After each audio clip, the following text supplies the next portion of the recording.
Hey Virgo, this year reading for November 2021. Let's look at these cards. We have soulmate connection. That's always exciting. And more silliness.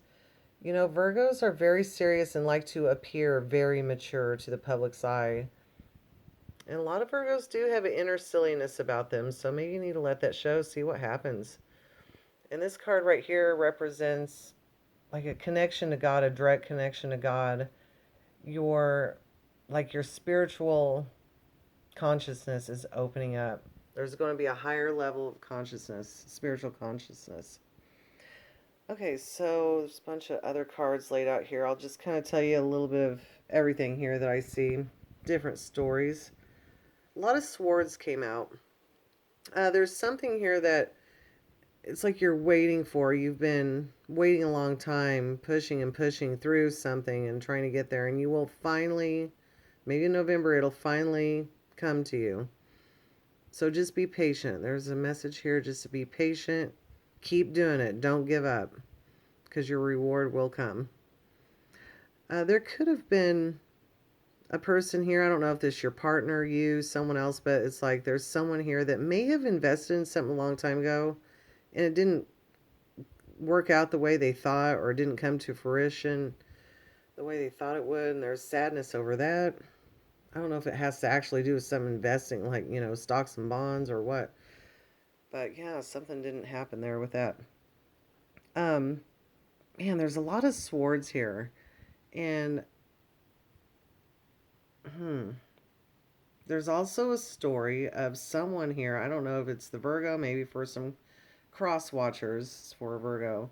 But someone in your life, there's a story here of someone who it's like people are wanting them to go on adventures and calling them, hey, let's go do this and that, and they don't want to. They're just kind of feeling bummed out and not very excitable right now in their life. And it could be because they're staying at home doing something else by themselves, drinking, doing drugs. They're doing something that they're keeping to themselves, doing something a little bit sneaky. They're not letting people know. So yeah, there could be someone in your life that has an addiction, and also there's a message with that person. Don't be their enabler. Don't give to them. Don't provide for them.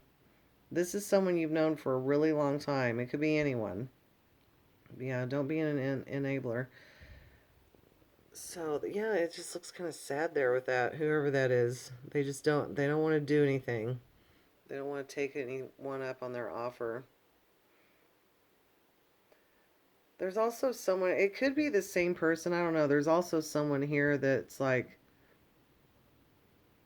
going to cut you with their words, or there's someone here that's mean-hearted, and it's like they feel like they win an argument every time, even though they're being a little ass, you know. But it's like they feel like they're gonna win an argument when they really don't. Okay, so one of the good things I see here, this could be a couple of different things. There could be a story here where two people come together and it's like a mixed family, or they have three kids together. It's something about three kids. Maybe you have two kids and this person has one child. And anyway, there's a lot of pages in this one story I'm looking at here. So these 3 pages. But with these other cards in here, here's an alternate story with this over here that I see. It almost looks like, let's say you had a recent ending with a lover, or yeah, there was a divorce or a breakup, or someone you just recently started seeing and you just gave up on it. In November, I think you're going to have a lot of choices. Some of these people could be younger than you. Maybe you'll be dating a lot, but there is a choice in love here.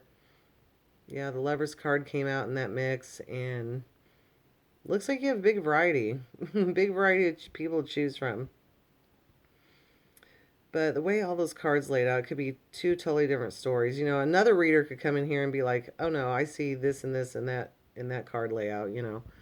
But I go with what I see because I feel like the divine guides me how I'm supposed to be speaking in each reading, and how I see it. And yeah, there's always different scenarios. There's so many possibilities with the mix of cards that come out together. Like one time I laid some cards out and I was like, okay, this could be something positive, and this is the positive thing I see. It could also be something negative. So it's really hard to decipher sometimes. But yeah, one of the things I strongly felt was that there's someone here with just doesn't want to get out of the house because they have addictions or they're doing something that's wrong. And there could also be with this a story of where like someone's offering you something, maybe you shouldn't take it. Maybe it's drugs or alcohol, or someone's trying to give you something, and I don't know. What else do I see here? Yeah, just a lot of swords. I don't know if there's going to be a lot of words between you and some people or a person. The Faith card was here, so that kind of goes along with this card, direct connection to the divine, to God. Maybe you need to pray about something that's going on here. So, Virgo, I hope you have a really good November and soulmate connection, more silliness. Remember that. If you haven't met your soulmate yet, maybe you will in November. November, Scorpio. Scorpio's a fairly compatible sign with you, so I know Taurus always has a good love life going on in November. Maybe you will too. I will see you next time, Virgo.